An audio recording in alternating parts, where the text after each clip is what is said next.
দক্ষিণ ভারতের চলচ্চিত্র জগতে অভিনয়ের মাধ্যমে নিজের ক্যারিয়ার শুরু করেছিলেন বলিউডের জনপ্রিয় অভিনেতা রঙ্গনাথ মাধবন।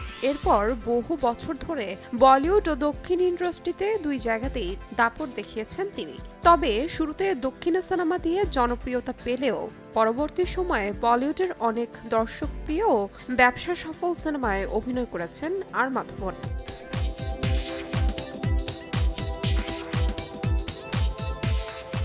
1990-এর দশকের শেষ দিকে দক্ষিণী সিনেমা আলাইপায়ুদের মাধ্যমে বিশাল খ্যাতি অর্জন করেন মাধবন। এই রোমান্টিক ছবিতে তার অভিনয় সেই সময় তরুণ প্রজন্মের মধ্যে বিপুল সাড়া ফেলেছিল।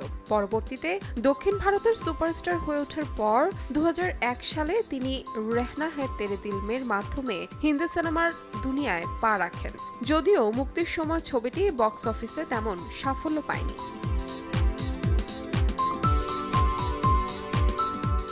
এরপর একের পর এক ব্লকবাস্টার হিট সিনেমা ভক্তদের উপহার দিয়েছেন তিনি, যার মধ্যে 3 ইডিয়টস, তানুওয়ার্ডস মানু, রং দে বসন্তি, তানুওয়ার্ডস মানু রিটার্নের মতো সিনেমাগুলো বক্স অফিসে বেশ সাড়া ফেলেছিল।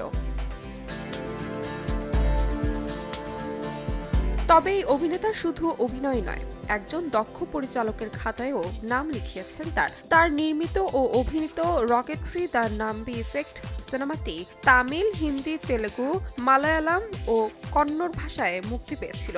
দর্শক সমালোচকের কাছ থেকে বেশ প্রশংসা পেয়েছে এই সিনেমা। 25 কোটি রুপি বাজেটের এই সিনেমাটি বক্স অফিসে আয় করেছিল 50 কোটি রুপি।